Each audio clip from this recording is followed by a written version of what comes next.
Берасцей Кобрень пад прыцэлам НАТО ці чарговая параноя ад КДБ? Лукашенко малюе стрэлкі на мапах і палохае генералаў батальёнамі альянсу. Але што за гэтым стаіць? Рэальны план Крамля па новай эскалацыі ці псіхалагічная спецаперацыя КДБ па запалохванні Лукашэнкі? Сёння ў эфіры мы шукаем адказ на галоўнае пытанне: хто тут каго накручвае? Пуцін ці церцель Лукашэнку? А таксама, чаму на фоне падрыхтоўкі да вайны у войску маглі выкрыць катастрафічны стан тэхнікі і раскрадання?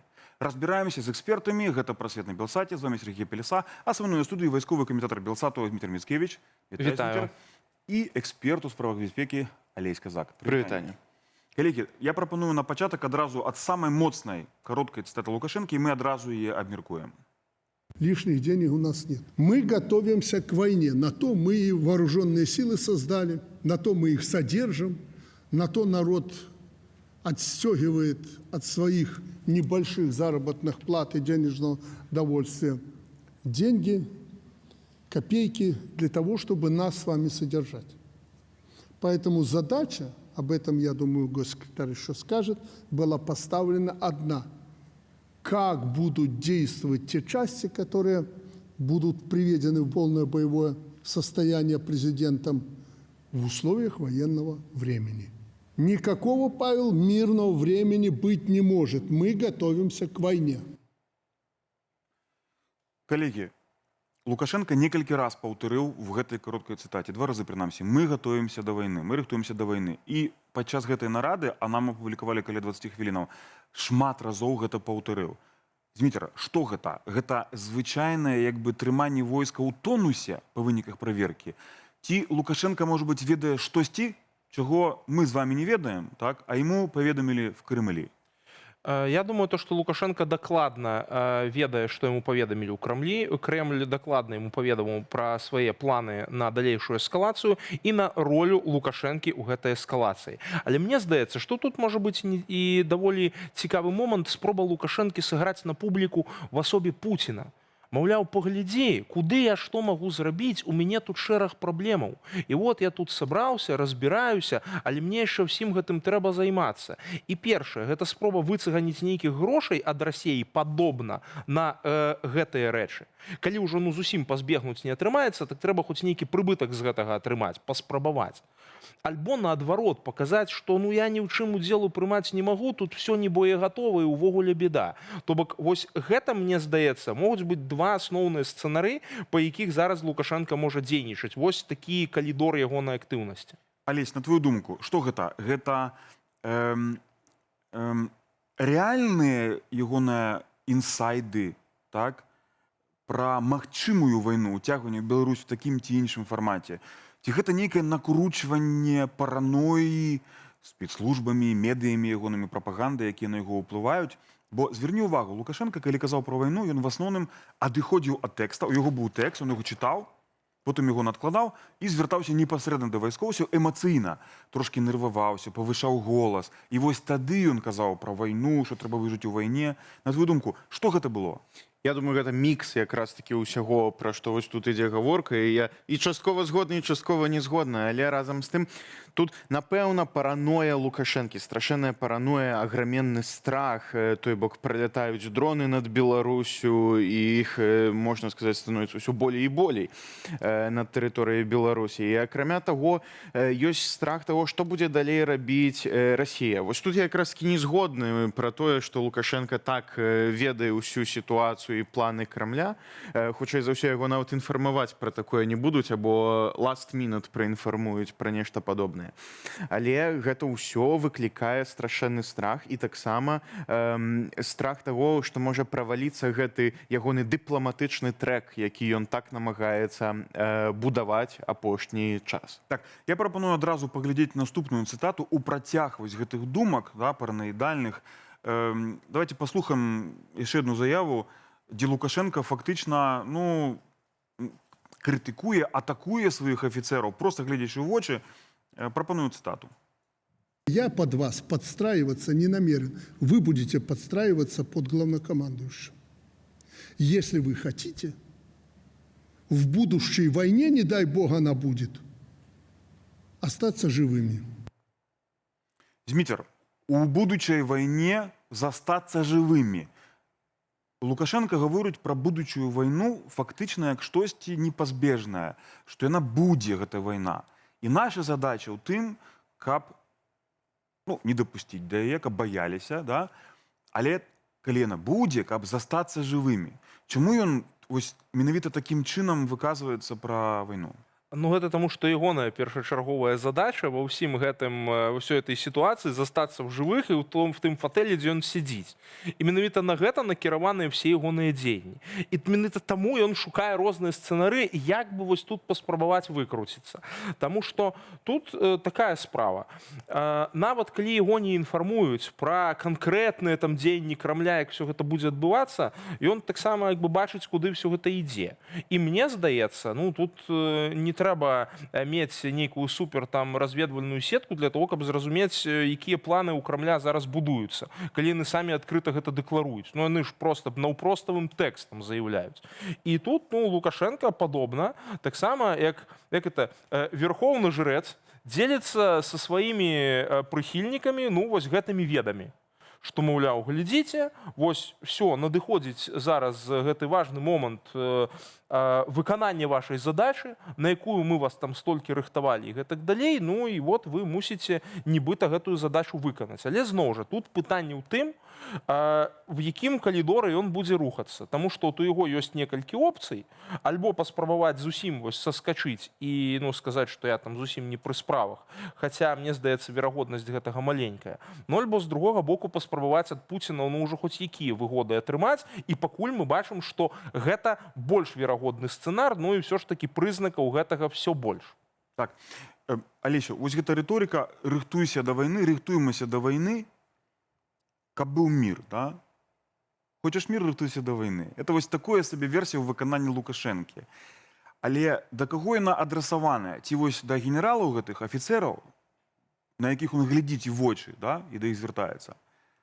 Ці гэта хутчэй нейкі піар-прадукт, які для знешняй публікі, як ты думаеш? Так, это адназначна піар-прадукт, але хутчэй за ўсё гэты піар-прадукт так перамяшаўся з эмоцыямі, як вось мы размаўлялі, як Лукашенко адыходзіў ад сваёй паперкі, дзе напісаны скрипт, пра што трэба было б казаць, але эмоцыі ўсё ж такі бралі гэты верх. Абсалютна натуральна і відавочна, што ўсялякія гэтыя нарады, дзе абмяркоўваецца сапраўды фактычны стан рэчаў і тое, што трэба рабіць, ён адбываецца на закрытых паседжаннях. Мы банальна гэтага не пабачым у тэлебачанні, назовем гэта так. Але разам з тым гэта хутчэй за ўсё такая прапаганда, піар-прадукт пра тое, што вось глядзіце, як я трымаю усіх вайскоўцаў, усіх афіцэраў пад сваім кіраўніцтвам і што я тут самы галоўны. Так, калегі, я прапаную перайсці да наступнай цытаты. У развіццё гэтай тэмы Лукашенко так выйшла, зліў пэўны сцэнар альбо ягонае ўяўленне, як можа выглядаць вось гэтая вайна ў ягоных фантазіях, вайна Украины ці НАТО супраць Беларусі. Пропоную послухать цитату. Как мне часто докладывает генерал Хренин и Муравейко генерал, знаете, мы не видим концентрации войск противника на рубежах нашего государства.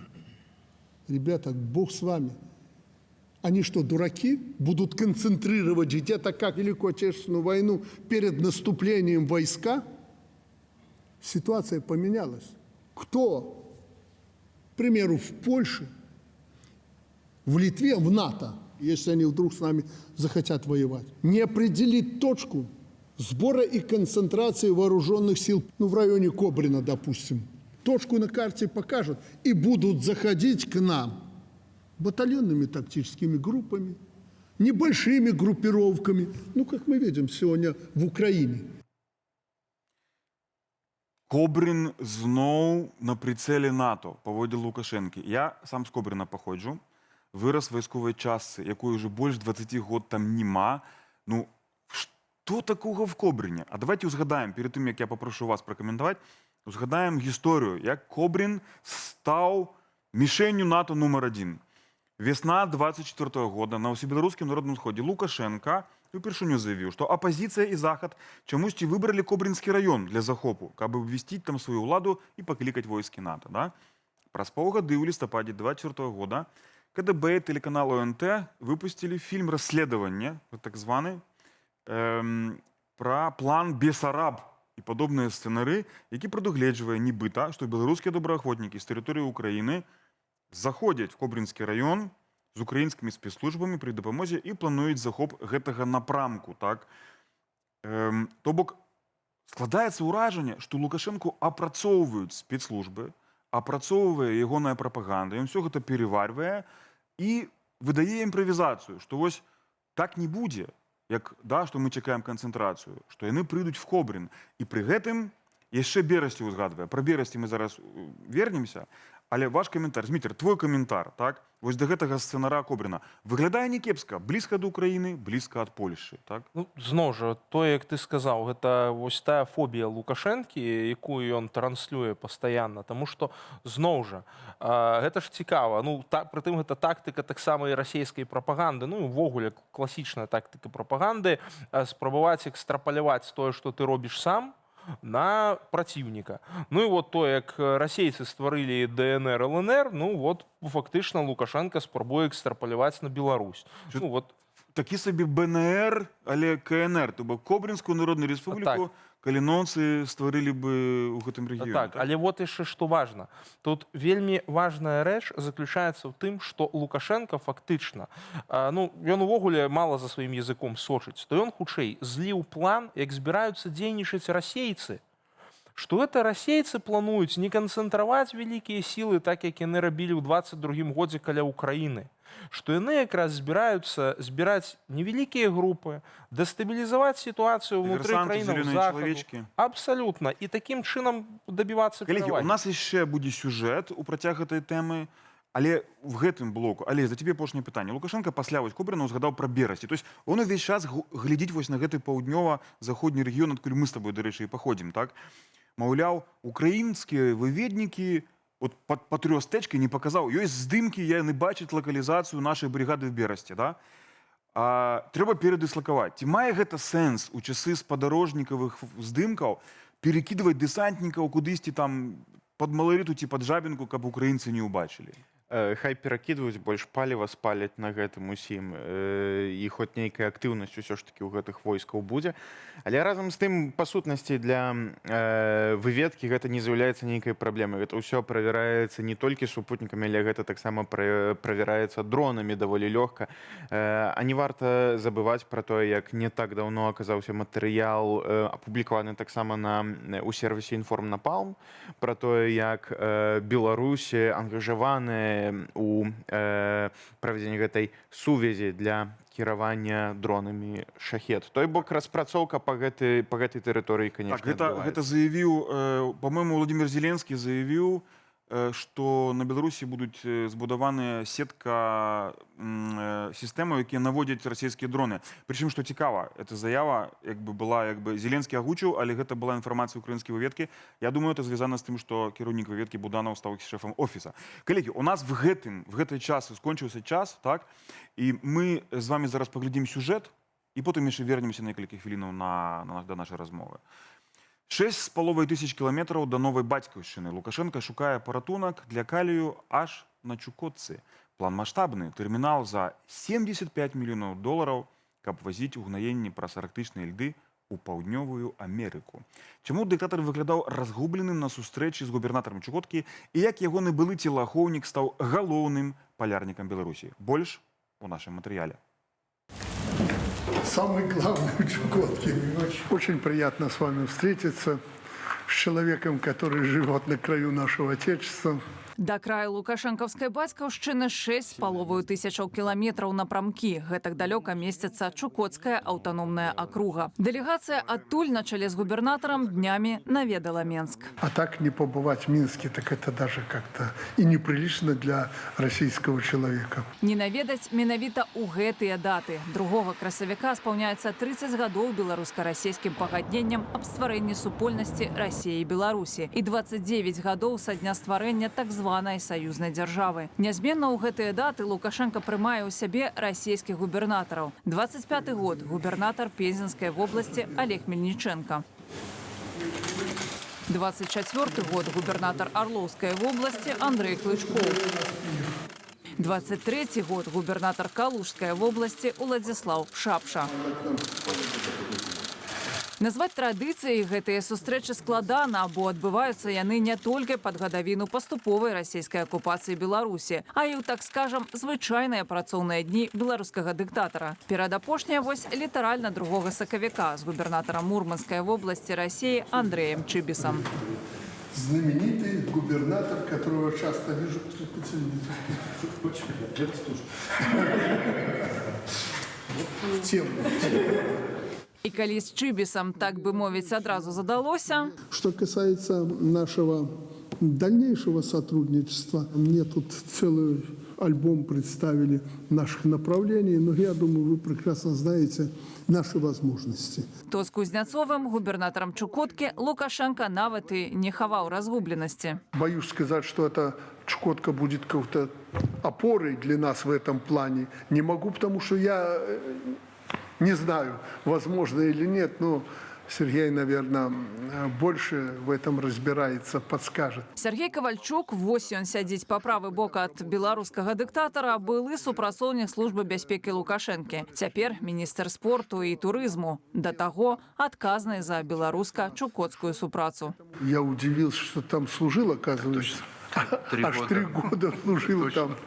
Поэтому тоже не чужой человек на Чукотке. Па выніку падпісаная дарожная карта да 30-го году. І вось што ў ёй галоўнае. Гэта круглагадовы марскі тэрмінал, якім нібы можа карыстацца Беларусь. Уладзіслаў Кузнецоў таксама прадставіў беларускаму боку стратэгічны праект стварэння перагрузачнага марскога тэрміналу ў пасёлку Павідзення. Гэты лагістычны вузел можа быць выкарыстаны для паставак беларускіх калейных угнаенняў Украіны, Паўднёвай Амерыкі ды Паўднёва-ўсходняй Азіі. Плануецца, што для Беларусі карыстанне гэтым тэрміналам паменшыць выдаткі на лагістыку пры транспартыроўцы грузаў на рынак усходу. Кошт праекту амаль $75 мільёнаў. Якую долю мае ўкласці Беларусь, невядома. На асабістай сустрэчы з Кузнецовым, прынамсі пад камерамі, пра тэрмінал увогуле гаворкі не было. Дыялог выглядаў больш-менш стандартна. Все, что есть у вас, того нет у нас. Конечно, в России много чего есть. Но мы постараемся конкурировать с соответствующей российской продукцией, чтобы вас заинтересовать в нас. Тут гаворка пра белазы, мазы і беларускія трактары. Імі губернатор Чукоткі нібы зацікавіўся. Ворота практически это беда, так быть не должно. Поэтому в правительстве надо сегодня, Борис Вячеславович, договориться, как будем сотрудничать дальше. Мы, конечно, понимаем, что на Чукотке огромное количество людей жить не могут, но там наши люди. Там наши люди, которые хотят нормально жить, и богатейший край. Поэтому надо развиваться, надо заниматься этим краем. Тогда меньше будем переживать за Украину. Пакуль выдумка з тэрміналам выглядае як чарговы праект на паперы. Асцярожная фармулёўка адміністрацыі Чукоткі гэта пацвярджае. Ды і сам фармат сустрэчы, сціплы прыём у кабінеце нібы дае зразумець, шырокай супрацы наўрад ці даводзіцца чакаць. А мы вяртаемся ў студыю. Калегі, это некая бендераўшчына просто, нью-васюкі. Як калійныя ўгнаенні можна прывесці на Чукотку? Хіба што пасля таго, як украінцы разбамбілі балтыйскія парты Расіі, застаецца толькі шлях праз Мурманск і потым паўночным марскім шляхам, так, Ванадыр, але все роўно гэта нейкі абсурд, так? Я звярнуў увагу на цікавую дэталь, прапаную вам прыглядзецца, як выглядаў глобус у кабінеце Лукашэнкі падчас размовы з расійскімі чыноўнікамі. Зверніце увагу, так? Вось гэта ранейшыя сустрэчы і Афрыка. То есть он прыглядаўся да Афрыкі, да? Зноў Афрыка. То бок, такое ўражанне складаецца, што Лукашенко, в залежнасці ад тэмаў, круціць у вольным часе, паварочвае гэты глобус, прыглядаючыся да розных рэгіёнаў свету, да? І калі расейцы прыйшлі, тым ліку чукотскі губернатар, глобус быў павернуты на Амерыку. То бок расейцы сядзяць перед Лукашэнкам. Глядзіце, расейцы сядзяць перед Лукашэнкам, глядзяць на яго, а за ім Амерыка. Цікава, правда? Такое ўражанне, што Лукашенко сабраўся ў Амерыку, бо Трамп яго запрасіў, і таму ён запытаў, як там аэрадромы на Чукотцы, які самолёт далеціць. Алесь, на твою думку, ці Можна собі уявіць, вось, што Лукашенко паляцеў в Амерыку з перасадкай в Анадырі? Ці гэта будзе лагічна? Уяўляць сабе можна што заўгодна, я не мяркую, што гэта будзе лагічна, але напэўна гэтая тэма наведвання штата, усе мы памятаем тое выдатнае фота Лукашэнкі у Вашынгтоне на фоне амерыканскага сцяга. Напэўна, ён хоча яго паўтарыць. І таму прадумвае маршрут у Вашынгтон. Відавочна, што ёсць лепшыя опцыі пралёту ў Вашынгтон, але пытанне, ці дазволяць праляцець у сваёй паветранай прасторы краіны Еўразвязу ці праз Скандынавію. А нават Канада невядома, як зарэагуе. Таксама невядома, таму даводзіцца задаваць таксама і такія пытанні. Што тычыцца ягонага Боінгу, то таксама ёсць пытанне, у якім стане той Боінг, ці ён даляціць туды, ці патрэбна пасадка да запраўка. Ну, гэтыя Боінгі, яны маюць прыкладна дальнасць вось гэтых 6000 кіламетраў, плюс яго прэзідэнцкі, магчыма, там нешта павялічанае. Думаю, што да Анадыря можа дацягнуць, так? Але калі там не заправяць, то ў Амерыку не далеціць. Зміцер, у нас застаецца крыху часу на апошні блок, так? Вернемся да пачатку, да нарады з вайскоўцамі, бо там прагучала сенсацыйная рэч. Фактычна Лукашенко падазрые вайскоўцаў у тым, што яны раскрадаюць войска, да? Як калісьці это было савецкія часы, а таксама, што тэхніка не ў найлепшым стане. Я ведаю, што ты падрыхтаваў цытату пра гэта. Да, тут вот менавіта вельмі важная цытата. Давайте адразу паслухаем, што Лукашенко сказал. Комитет госконтроля – это его хлеб.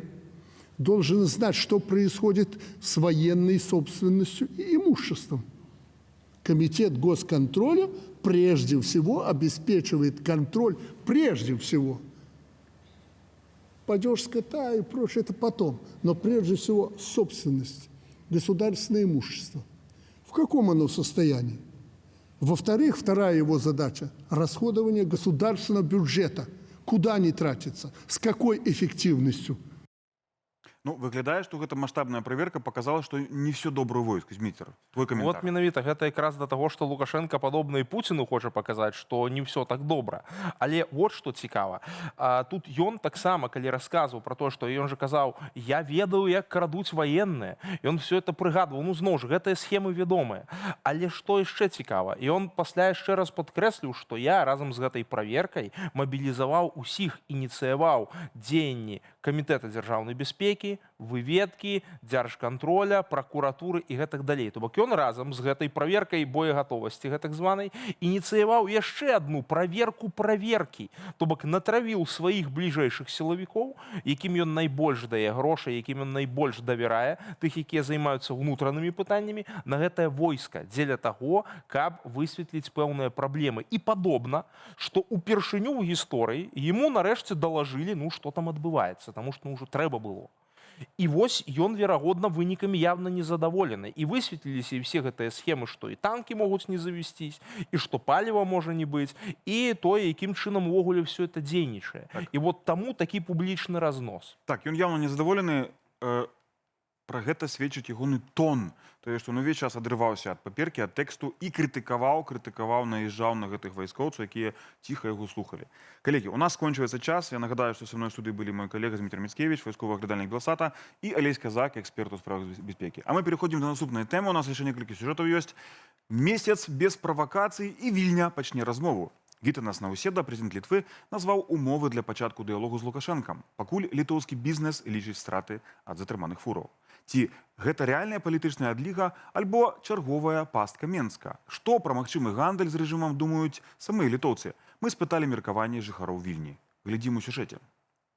Літва гатовая размаўляць з Лукашэнкам, але ёсць але. Па-першае, рэжым мусіць спыніць тэрарызаваць Літву паветранымі шарамі і мігрантамі, а таксама вярнуць затрыманыя грузавікі без дадатковых выплатаў. З такой заявай выступіла прэм'ер-міністрка Літвы Інга Ругініене. Ці падтрымае літоўскі эстаблішмент гэткі заявы прэм'еркі? Бо ў Беларусі ніякай палітычнай адлігі пакуль не назіраецца. Это просто высказывание одного или другого политика. Я не думаю, что резко что-то изменится, потому что есть общая политика Европейского Союза.